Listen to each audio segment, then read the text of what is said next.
paz do Senhor para os nossos queridos, amados irmãos e amigos que sempre acompanham aqui os nossos vídeos que fazemos sobre o estudo da revista da Escola Bíblica Dominical, lições para adultos da editora CBAD. Estamos estudando uma série de lições nesse trimestre, trabalhando com esse assunto geral de grande importância que é em defesa da fé cristã, combatendo as antigas heresias que se apresentam com nova aparência. Nós estamos falando, nesse trimestre, estamos estudando sobre uma série de assuntos que diz respeito à defesa da nossa fé. Estamos aprendendo sobre doutrinas básicas da vida cristã, as doutrinas que nós consideramos como as principais da vida cristã, e aprendendo também a se defender dos ensinos heréticos que surgiram ao longo dos séculos, ao longo do tempo, surgiram justamente com o objetivo de desvirtuar a igreja da realidade bíblica. Então, temos aprendido aqui importantes lições que têm nos ajudado a preservar a nossa fé pura, legítima, intacta, diante das heresias, diante dos ataques aí das falsas doutrinas.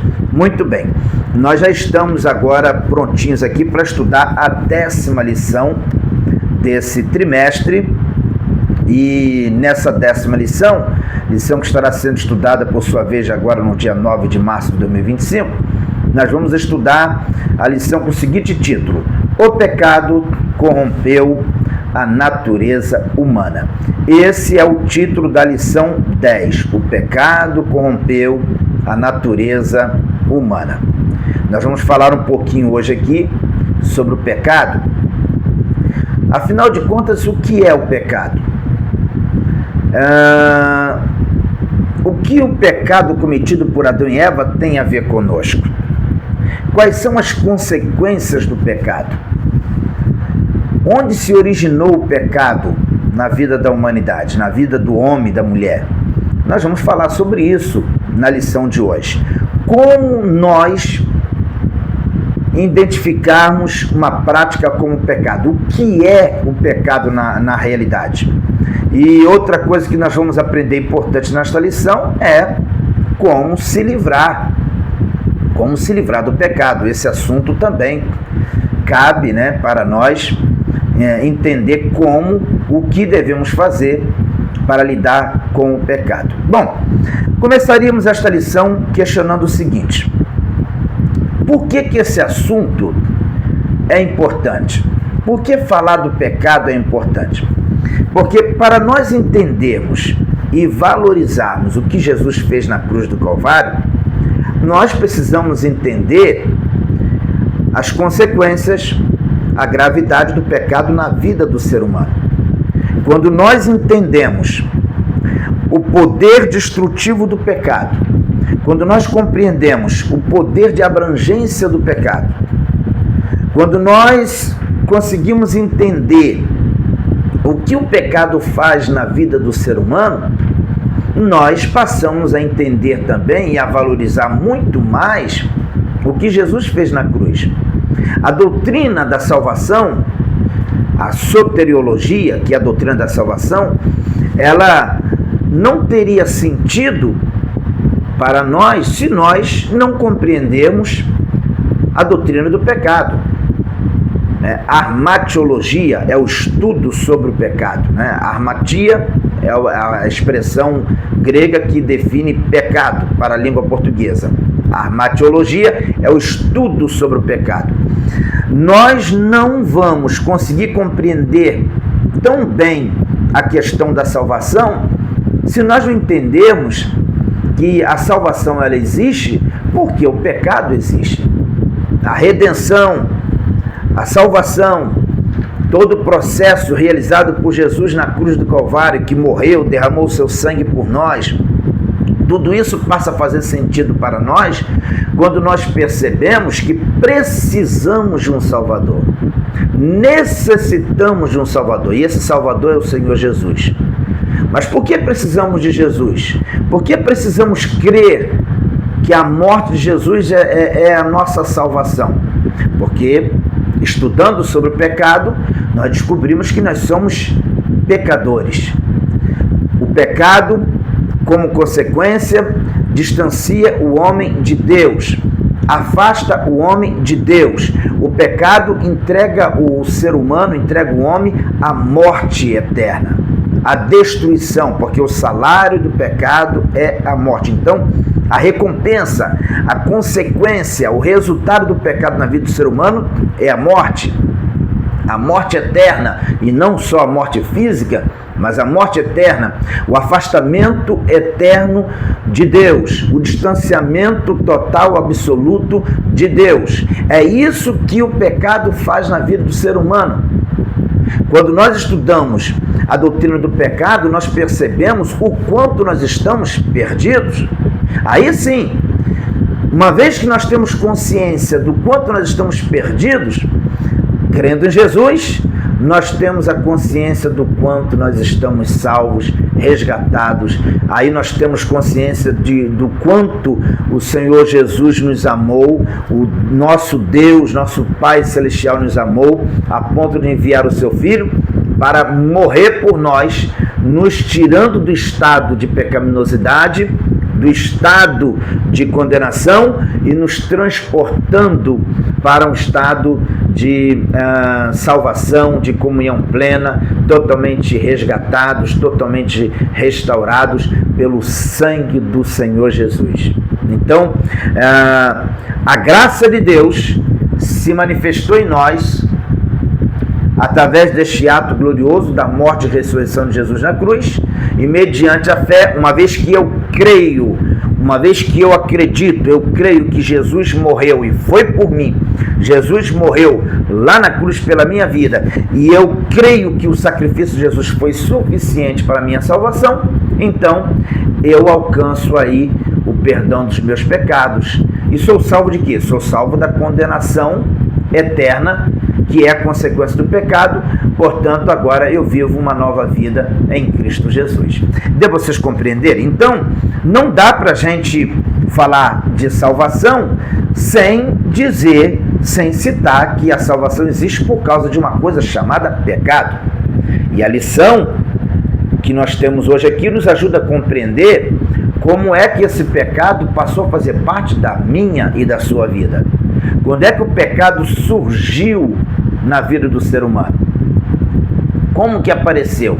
De que forma nós estamos envolvidos ou inseridos dentro desse contexto de condenados?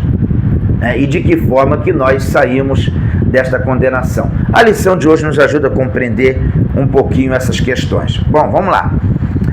O pecado corrompeu a natureza humana. Nós temos aqui um título da lição.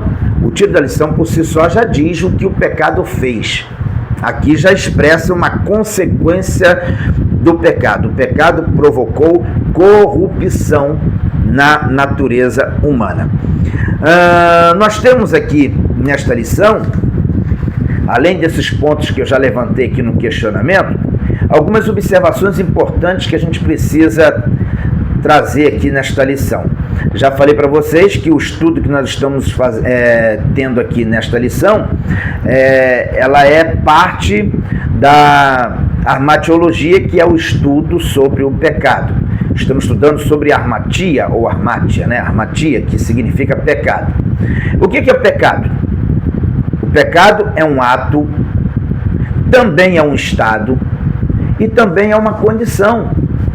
Nós vamos estudar sobre o pecado nesta lição, nessas três esferas, nessas três áreas. O pecado é um ato cometido.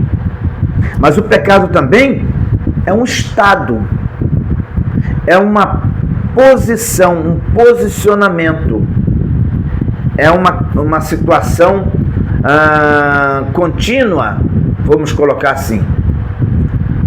As pessoas, quando já nasce no estado de pecado, pecadora, já são pecadoras. Nós vamos aprender sobre isso.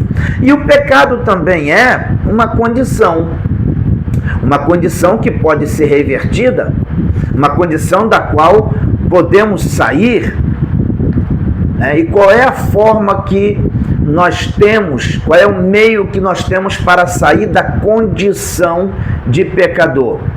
Aceitando a Jesus como Salvador, saímos da condição de pecador e somos transportados para a condição de filhos de Deus, perdoados, restaurados, transformados, libertos, para agora viver uma nova vida. Tá certo? Uma outra observação importante relacionada a esta lição de hoje. A Bíblia fala sobre pelo menos 372 formas de pecado. Meu irmão, é muito pecado. É muita classe de pecado. 372 formas de pecado. Isso fora as variantes, as variações. São 372 formas de pecado, isso fora as variações. Talvez vocês encontrem algum livro aí que diga que é um pouco menos ou um pouco mais, justamente por conta das variações. Mas temos aqui 372 formas de pecados diferentes, viu? É muito pecado para a natureza humana, né? E também temos uma outra observação importante que eu gostaria de passar para vocês aqui, é que existe o pecado original e existe o pecado factual. O que é o pecado factual? É o pecado praticado pelo indivíduo. E o que é o pecado original? A Bíblia não tem esse termo pecado original, mas a Bíblia tem muitas passagens que falam do pecado que nós classificamos como original, porque começou em Adão. E o que começou em Adão reflete na natureza do ser humano, de um modo geral. De forma que todo ser humano, quando nasce, ele já nasce com essa natureza pecaminosa, já nasce tendencioso ao pecado. Às vezes eu costumo falar aqui, meio que num tom de brincadeira, mas ao mesmo tempo sério. Ninguém precisa ensinar uma criança a jogar pedra no telhado dos outros. Ela aprende sozinha, porque nós temos uma natureza pecaminosa, já temos uma tendência a pecar. Naturalmente o ser humano é tendencioso, ele é inclinado a pecar. O ser humano não precisa nem fazer força para pecar. A vontade, o impulso, os desejos naturalmente levam o ser humano ao pecado. Mas por que isso acontece? Porque já nascemos com uma natureza corrompida. Você é pecador porque peca ou você peca porque é pecador? Qual é o verdadeiro sentido? Você é pecador porque peca ou você peca porque é pecador? Você e eu somos pecadores, nós pecamos, melhor dizendo, nós pecamos porque somos pecadores. Nós já nascemos com a natureza pecaminosa. Nós já nascemos pecadores por conta do pecado original, por conta da nossa natureza. O único ser humano que nasceu com a sua natureza não corrompida foi Jesus, porque ele não foi gerado pelo homem, ele foi gerado pelo Espírito Santo em Maria. Nós já estudamos sobre isso. Maria, ela teve ali esse privilégio, essa graça de ver aquela criança crescendo no seu ventre, mas Jesus não foi gerado por José. Jesus foi gerado pelo Espírito Santo em Maria. Portanto, Jesus tinha e tem a natureza divina, e a natureza humana de Jesus não sofreu essa corrupção do pecado original. Claro que Jesus, enquanto estava aqui como ser humano, ele foi tentado como qualquer outro ser humano, ele foi tentado como qualquer outra pessoa, mas Jesus não tinha a natureza humana corrompida. Jesus não tinha natureza humana corrompida, porque ele foi gerado pelo Espírito Santo e não foi gerado por José, certo? E isso é muito importante que a gente entenda. Nós pecamos porque somos pecadores. Já nascemos com a natureza pecaminosa. A criança, como eu já falei aqui, ela já cresce tendenciosamente inclinada para a prática do pecado, porque nós já temos essa natureza. É muito mais difícil você ensinar as coisas boas e educar a criança pelas coisas boas, né, com as coisas boas, do que você ensinar as coisas ruins. A criança, você não precisa nem ensinar as coisas ruins, ela aprende naturalmente, porque nós temos essa natureza corrompida, né, por conta do pecado original. No entanto, Jesus, quando morreu na cruz, nos resgatou do poder do pecado, e ele traz para nós o perdão e a condição para nós sermos resgatados de toda a corrupção do pecado. Tá certo? Bom, nós temos aqui o nosso textuário que diz o seguinte: porque todos pecaram e destituídos estão da glória de Deus. Romanos capítulo 3, versículo 23. O que nós temos aqui? Neste versículo, o apóstolo Paulo falando sobre a questão do pecado, e ele fala sobre isso no capítulo 1, 2 e 3 da carta aos Romanos. Paulo fala sobre a questão do pecado, o pecado na vida do povo gentil, o pecado na vida do povo judeu. Nesse caso, Paulo chega a dizer que os judeus, que se consideravam melhores do que os gentios, na verdade não eram melhores, eram tão pecadores quanto.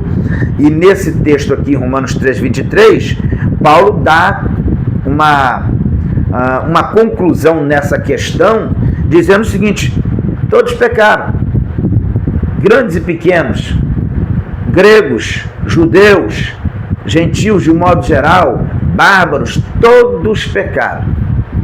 Todos têm a natureza pecaminosa. E por conta dessa natureza pecaminosa estão destituídos, ou seja, estão fora, estão excluídos, estão distantes da glória de Deus. É aí que no decorrer do seu ensinamento, Paulo nesta carta oferece a justificação pela fé em Cristo Jesus. Ele apresenta aqui a justificação através de Cristo Jesus para resgatar a todo ser humano, independentemente da sua classe social, independentemente da sua raça, independentemente da sua idade, do seu gênero. Jesus é poderoso para salvar tanto homem quanto mulher. Jesus é poderoso para salvar tanto rico quanto pobre. Jesus é poderoso para salvar quanto branco quanto o negro. Jesus é poderoso para salvar a todos. Não há distinção. Não há de alguma forma separação.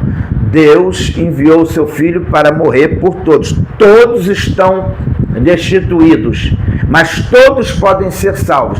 Todos podem ser resgatados em Cristo Jesus. Por isso que João 3,16 diz que Deus amou o mundo de tal maneira, para que todo aquele que nele crê não pereça, mas tenha a vida eterna. Então, todos estão em pecado? Sim, todos estão em pecado. Mas ao mesmo tempo, Jesus morreu por todos. Jesus morreu para que todos tenham o mesmo direito, todos tenham a mesma oportunidade. Só que aí existe aqueles que aceitam e existe aqueles que rejeitam, né? Então, aí Jesus disse: quem crê e for batizado será salvo. Quem não crê, automaticamente já está condenado, tá certo? Mas o princípio bíblico em relação à questão do pecado é: não tem ninguém isento. Não há ninguém isento. Todos nasceram com a natureza pecaminosa, inclinados à prática do pecado, então todos são pecadores. Tá certo? Agora, na verdade prática, nós temos o seguinte: o pecado é o elemento real na vida de todas as pessoas desde o ventre materno. Confirmando aquilo que nós estávamos falando aqui, o pecado é um elemento que já faz parte da vida do ser humano. A partir do momento que o ser humano é concebido, a natureza pecaminosa também está ali, tá certo?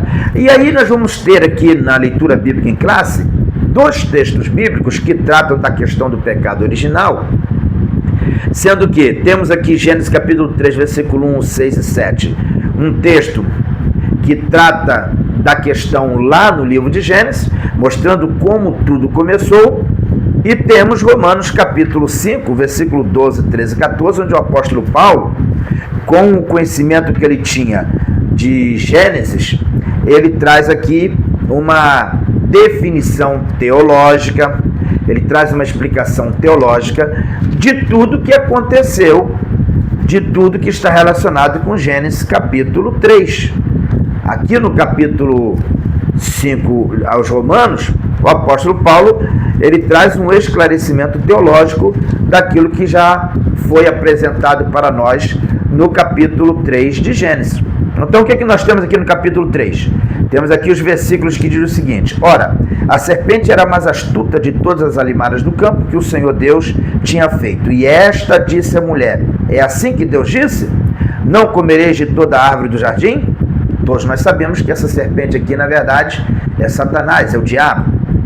Versículo 6, pula para o versículo 6 que diz: e vendo a mulher que aquela árvore era boa para se comer, e agradável aos olhos, e árvore desejável para dar entendimento, tomou do seu fruto e comeu, e deu também a seu marido, e ele comeu com ela.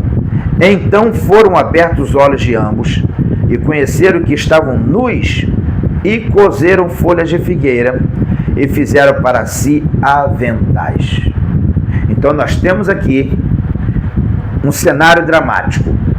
No capítulo 3 de Gênesis, Satanás se apresenta para Eva em forma de serpente e começa a colocar aqui no coração de Eva uma dúvida para levar Eva a pecar. Observe que ele começa aqui no versículo 3 fazendo um questionamento. No versículo 1, perdão, ele começa fazendo um questionamento. Satanás faz um questionamento com Eva. Ora, a serpente era mais astuta que todos os animais do campo que o Senhor Deus tinha feito, certo? Aí, olha o questionamento que Satanás faz para com Eva. E esta disse à mulher: é assim que Deus disse? Não comereis de toda a árvore do jardim? Então ele começa questionando: Deus, o que Deus falou para você, Eva? Deus falou para você não comer de toda a árvore do jardim? Não está aqui na leitura bíblica em classe, mas é interessante você ler o diálogo que houve aqui entre a serpente e Eva, Satanás e Eva. No versículo 2, Eva responde: disse a mulher à serpente: do fruto das árvores do jardim comeremos. Versículo 3, mas do fruto da árvore que está no meio do jardim, disse Deus: não comereis dele, nem nele tocareis, para que não morrais. Então Eva falou para a serpente ali o que ela ouviu do seu esposo, que o recebeu de Deus: você pode comer de tudo, mas não coma da árvore do conhecimento do bem e do mal, porque se você comer dessa árvore, você vai morrer. Aí no versículo 4, Satanás se aprofunda na questão aqui em relação a Eva, né? Ela diz, a serpente diz: então a serpente disse à mulher: certamente não morrereis. Ou seja, Deus não está falando sério, Deus está mentindo para você. Na verdade, Deus está escondendo de você algo muito maior. Aí entra o versículo 5, porque Deus sabe que no dia em que dele comerdes, ou seja, do fruto, se abrirão os vossos olhos e sereis como Deus, sabendo o bem e o mal. A serpente, Satanás colocou aqui no coração de Eva uma dúvida. Fez Eva duvidar de Deus. Fez Eva duvidar da ordem divina. Despertou em Eva o desejo de ser igual a Deus, porque foi isso que Satanás disse aqui para ela. A serpente. O que está dizendo aqui? No dia que você comer, vão abrir os seus olhos, o seu, do seu marido, e vocês serão como Deus. Deus não quer que vocês sejam igual a Ele. Deus não quer que vocês sejam como Ele. Se vocês comerem desse fruto, vocês vão ser promovidos ao nível de Deus. Com essa mensagem astuta, maligna, perversa, aguçando a vaidade e a soberba no coração de Eva, Satanás conseguiu fazer com que Eva cometesse o pecado de comer do fruto. Aí entra o versículo 6, que nós temos aqui na leitura bíblica em classe, onde, na sequência do texto, diz: e vendo a mulher que aquela árvore era boa para se comer, Deus disse para não olhar aquela árvore, e agradável aos olhos, ou seja, ela passou a desejar, e árvore desejável para dar entendimento, ou seja, despertou em Eva o desejo, o impulso começou a se tornar mais forte do que a razão, e aí na conclusão do versículo 6, tomou do fruto. Deus disse para não olhar, Deus disse para não tocar. Ela primeiro olha, desperta nela o desejo ardente, insaciável, incontrolável, e aí ela toma do fruto, e quando ela toma do fruto, ela vai consumar o ato comendo, e diz o texto, ele tomou do seu fruto e comeu, e deu a seu marido, e ele comeu com ela. Resultado, entra aqui entra o pecado na história da humanidade. Até então, o pecado era um elemento exclusivo do diabo e seus anjos, que lá no céu se rebelaram contra Deus e foram expulsos de lá. Mas agora, Satanás consegue, tentando a Eva, consegue introduzir o pecado na vida de Eva e de Adão, fazendo com que, a partir de agora, esses dois, que são os pais da humanidade, se tornem corrompidos com o pecado. Aí entra o versículo 7 que diz: então foram abertos os olhos de ambos, as consequências, né? E conheceram que estavam nus, e cozeram folhas de figueira, e fizeram para si aventais. Então aqui nós temos as primeiras consequências do pecado na vida de Adão e Eva, e as consequências só foram, né, se desdobrando, e estão se desdobrando até hoje. A iniquidade, o pecado só aumenta, só avança. Agora, o que nós temos aqui em Romanos 5, 12, capítulo 5, versículo 12 até o 14, o que esse texto tem a ver com Gênesis? Está aqui. Paulo diz o seguinte: pelo que como por um homem entrou o pecado no mundo, e pelo pecado a morte, assim também a morte passou a todos os homens, por isso que todos pecaram. Por que eu e você temos a natureza pecaminosa? Por que nós nascemos com a inclinação para o pecado? Porque nós somos filhos de Adão e Eva. Às vezes eu vejo alguém querendo jogar pedra em Adão e Eva, né? Já vi gente dizer: quando eu chegar no céu, a primeira coisa que eu quero fazer é procurar Adão. Se é que ele vai estar lá, que eu quero saber de Adão, por que ele fez uma bobagem dessa? Ora, meus irmãos, vocês acham mesmo que nós faríamos melhor do que Adão e Eva?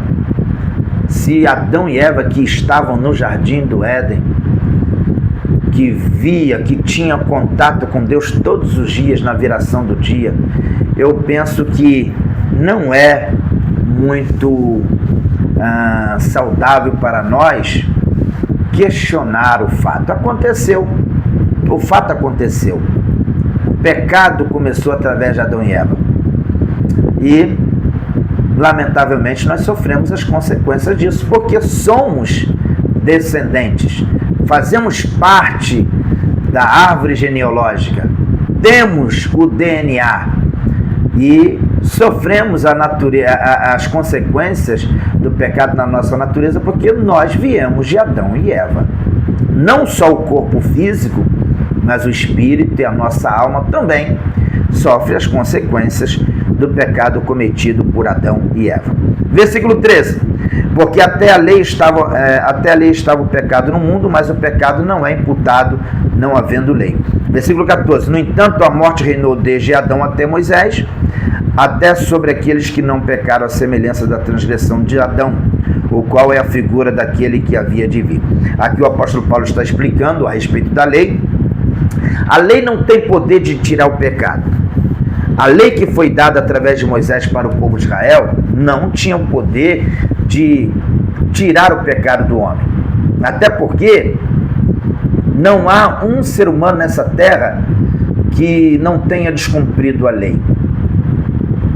Ninguém conseguiu cumprir a lei, só Jesus cumpriu a lei. E uma vez que nenhum de nós cumprimos a lei, e a Bíblia diz que o próprio Jesus disse que quem falhar em um tio, não cumpriu um tio da lei, automaticamente não cumpriu nada, está como escravo do pecado. Então, automaticamente a lei, ela é tida por nós como a expositora do pecado. Ela nos apresenta o pecado, ela é como um espelho, ela mostra o pecado, mas ela não tem poder de retirar o pecado. A lei é um espelho para nós. Quando você vai no espelho, o espelho te mostra se tem uma sujeira no rosto, se tem uma marca, se tem uma mancha. O espelho vai te mostrar tudo, mas o espelho não tira nada. O espelho não tem poder de tirar. Da mesma forma, a lei, ela expõe a nossa condição de pecador, mostra, revela, desmascara toda a nossa questão de pecador como um pecador, mas não resolve o nosso problema. Porque a solução do nosso problema está unicamente no nosso Senhor e Salvador Jesus Cristo. Pelo contrário, a lei, ela aponta para um sacrifício perfeito que deveria acontecer, e esse sacrifício aconteceu, que foi a morte do Senhor Jesus na cruz do Calvário para perdão dos nossos pecados. Ele, Jesus, é o sacrifício perfeito. A própria Bíblia diz que sangue de bodes e de animais não tem poder de remir o homem. Mas tudo que aconteceu no passado, todos os rituais, eram sombras. Era uma representação daquilo que, de fato, o Cordeiro de Deus iria executar, que era a crucificação e a sua própria morte na cruz, nos dando assim a condição de justificados, de perdoados, e agora somos resgatados através da morte do Senhor Jesus e os nossos pecados completamente remidos em Cristo. Tá certo? Bom, vamos aqui ao nosso comentário da lição. Nós temos a lição dividida em 3 partes, lições comentadas aqui pelo pastor Ezequias Soares. No primeiro tópico nós temos o seguinte título: a doutrina bíblica do pecado e sua extensão. Nós temos aqui no primeiro subtópico o autor do pecado, né? E o texto diz: Adão podia comer livremente de toda a árvore do jardim, mas foi advertido para não comer da árvore da ciência do bem e do mal. Dela não comerás, porque o dia em que dela comeres, certamente morrerás.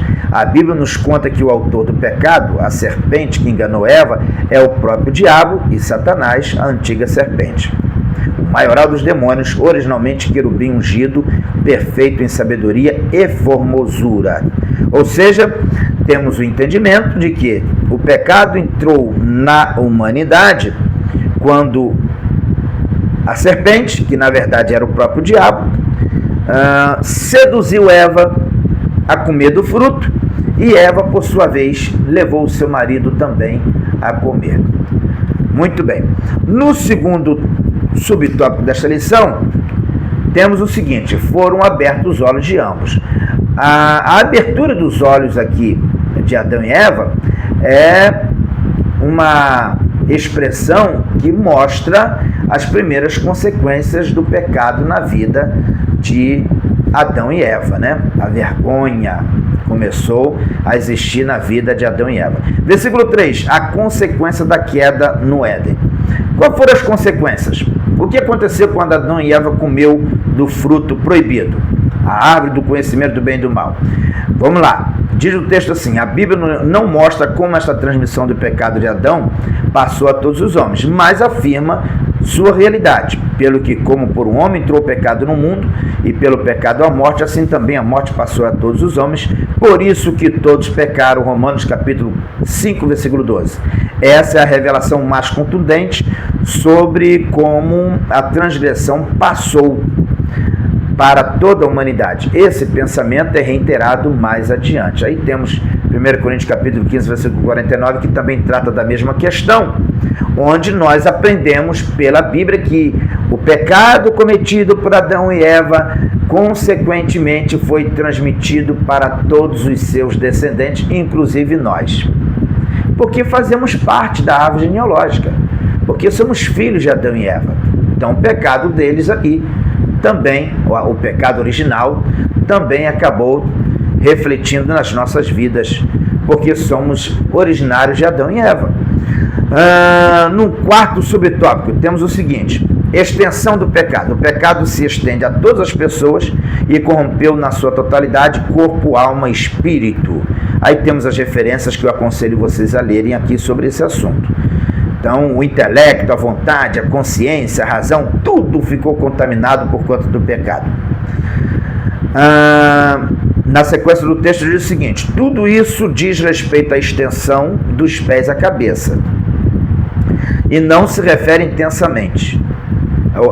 Não se refere à intensidade. O ser humano está incapacitado de conhecer a Deus por seus próprios esforços. Mas a imagem de Deus no ser humano caído não foi erradicada, está desfigurada, mas não aniquilada. Isso inclui também o livre-arbítrio, pois os pecadores têm liberdade de escolha. Vocês vejam que quando Deus colocou Adão e Eva no jardim, colocou eles perfeitos, sem pecado algum, tudo perfeito, o jardim era perfeito, a vida de Adão e Eva era perfeita. Mas eles tinham o livre-arbítrio, que era o direito de escolher entre ficar assim eternamente ou não. Deus deu o direito. Uma vez que o homem foi feito em imagem e semelhança de Deus, o homem foi feito com capacidade de escolher ficar eternamente com Deus, portanto não era nada forçado, ou não. Obedecer a Deus. E com certeza Adão continuaria crescendo espiritualmente ou não. Mas infelizmente, na primeira prova imposta ao casal, o casal veio a falhar, lamentavelmente. E isso aconteceu porque Adão e Eva foram feitos com livre-arbítrio, com a capacidade de escolher servir a Deus ou não. Eles tinham esse direito, dado por Deus, direito adquirido, livre-arbítrio. E, lamentavelmente, eles acabaram escolhendo o pecado. Tá certo? Foram tentados para isso, foram induzidos ao erro. E é justamente porque eles foram induzidos, foram tentados, Deus também preparou um plano de resgate, de redenção. Por isso que no texto que nós lemos aqui na leitura bíblica em classe, por um homem entrou um pecado no mundo. E quem é esse homem? Adão, que era o cabeça, mas também por um homem veio o resgate, veio a restauração. Jesus é esse segundo Adão que vem trazendo o perdão e a restauração para o homem. Bom, o segundo tópico da nossa lição tem como título a heresia que nega o advento do pecado. Então nós vamos aprender aqui que existiu uma corrente teológica que negava a questão do pecado. Vocês vejam que no início da igreja, nos primeiros séculos da igreja, apesar de existir ali muitos homens sábios, com uma profundidade teológica muito grande, mas existia alguns desvios assim, doutrinários, até assustadores. A questão do pecado, por exemplo, não demorou muito tempo, lá no século IV, já começou a haver questionamentos a respeito do pecado original. Vamos lá. Primeiro subtópico, o pelagianismo. O que é o pelagianismo? O pelagianismo é a heresia mais antiga na história da igreja no tocante à pecaminosidade no gênero humano. O nome vem de Pelágio, monge erudito britânico, que viveu entre os anos 360 a 420, que se transferiu para Roma em 409. Foi contemporâneo de Agostinho de Hipona, que viveu entre os anos 354 e 430. Então, o pelagianismo foi a primeira corrente teológica que surgiu na igreja lá atrás, no quarto século, entre os anos 300 e os anos 400. E essa corrente teológica questionava a questão do pecado original, negava, na verdade o pelagianismo negava a existência do pecado original. Aí nós temos aqui na letra A, conteúdo doutrinário. A princípio, a sua doutrina teve acolhida popular e não era considerada herética porque parecia se tratar de um assunto meramente ético e não teológico. A controvérsia não foi desencadeada com o próprio Pelágio, mas com Celestio, jurista romano de origem britânica, um dos principais porta-vozes das ideias pelagianas. A fonte da doutrina pelagiana são os escritos dos seus oponentes. Não existe nada da lavra do próprio Pelágio. O que se sabe com certeza sobre a sua teologia se resume nisto: o ser humano não nasce em pecado. A transgressão de Adão não afeta diretamente os outros. Não existe pecado original. Não existe a corrupção geral do gênero humano.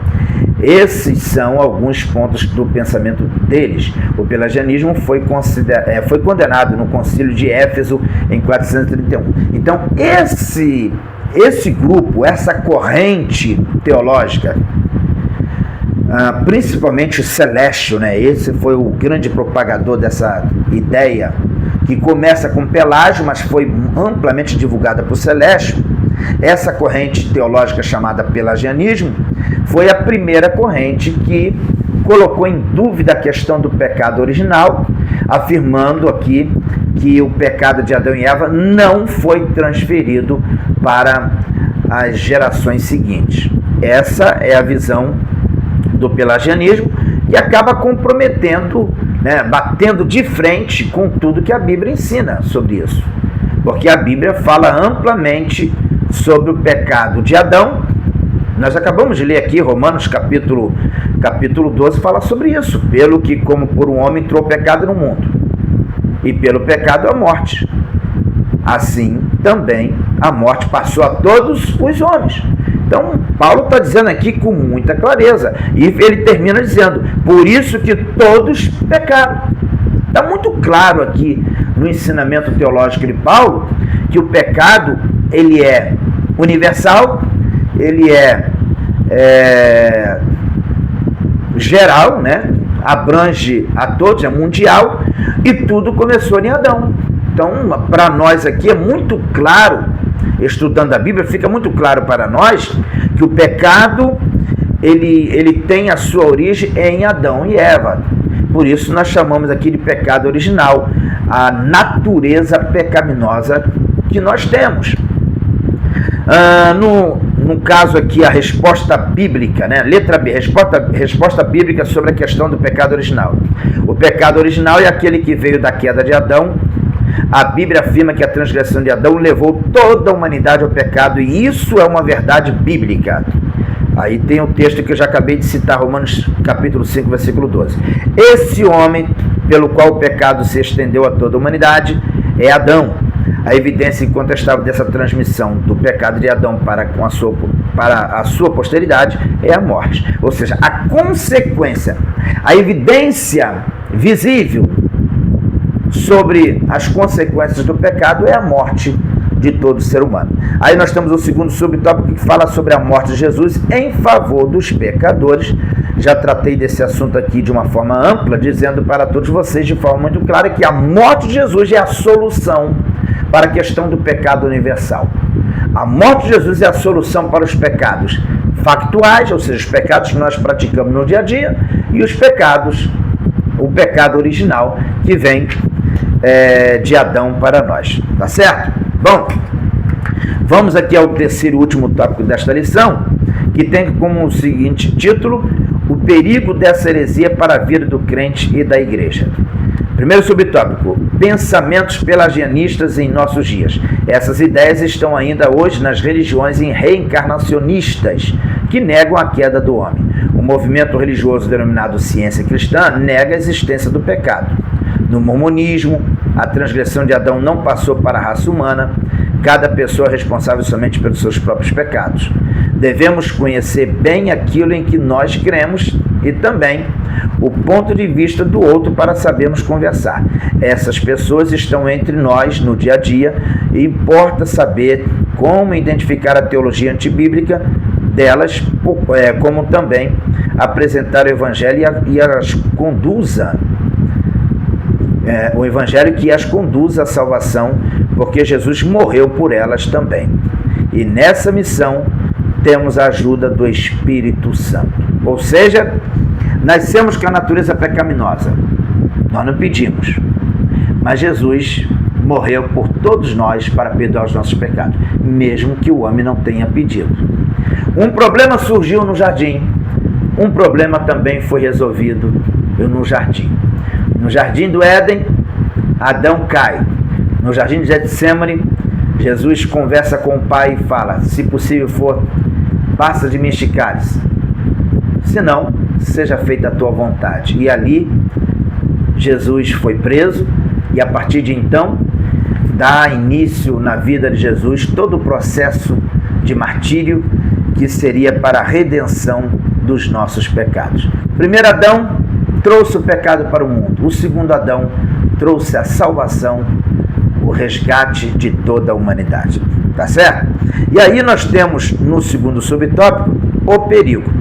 Quando as pessoas não conhecem bem as crenças e as práticas de sua igreja, terminam atraídas facilmente por ensinos diferentes, que às vezes lhes parece correto, e por isso nem examinam os seus fundamentos. O analfabetismo bíblico é o drama do século que tem levado essas pessoas para o erro doutrinário. Vocês observaram aqui que existe hoje algumas correntes teológicas que defendem essa ideia de que o homem, ele é bom, que a natureza pecaminosa que Adão teve não nos contagia, não nos contaminou. Então, essas correntes, religiosas do reencarnacionismo defendem muitas vezes essa ideia, tentando fazer desacreditar esse conceito bíblico de que todos nós nascemos pecadores e precisamos de redenção, precisamos de perdão para os nossos pecados em Cristo Jesus. Tá certo? Bom, a conclusão da nossa lição é o seguinte: mesmo nesse estado de corrupção total, nem tudo está perdido. Há esperança. Desde a queda de Adão no Éden, Deus tem demonstrado o seu amor e cuidado com a posteridade do primeiro casal. Deus não nos abandonou. Em seu amor e misericórdia nos vivificou juntamente com Cristo. Pela graça sois salvos. Deus preparou para nós um meio para nós sermos resgatados do pecado. Eu disse aqui para vocês e repito: nascemos com a natureza pecaminosa. Não pedimos, mas nós nascemos com a natureza pecaminosa. Mas também o Senhor preparou para nós um plano salvífico, para toda a humanidade. Alguém diz: mas eu não pedi para Jesus morrer por mim. Ele morreu por você. Aceitar ou não é um problema seu. Decidir crer ou não é um problema seu. Já foi feito. O plano da salvação já foi executado. Se você crê, recebe a salvação, recebe o perdão dos seus pecados. Se você não crê, continua você nos seus pecados e sofre as consequências da sua decisão. Alguém pode pensar: mas Deus, por que Deus permitiu que Adão e Eva pecassem? Por que Deus permitiu que toda a natureza humana fosse contaminada? Deus permitiu por causa do livre-arbítrio, porque Deus deu ao homem o direito de escolha. Mas uma vez que o homem errou, pecou, sendo tentado para isso, Deus também preparou o resgate. Deus preparou o perdão. Se você crê, seus pecados são perdoados em Cristo Jesus. Mas se você não crer, sofrerá as consequências por livre, espontânea vontade. A decisão é sua, a escolha é sua. Você pode alcançar o perdão dos pecados, se você crer, se você receber Jesus como teu Salvador. Deu para compreender? Muito bem. Que Deus abençoe a todos os nossos queridos irmãos.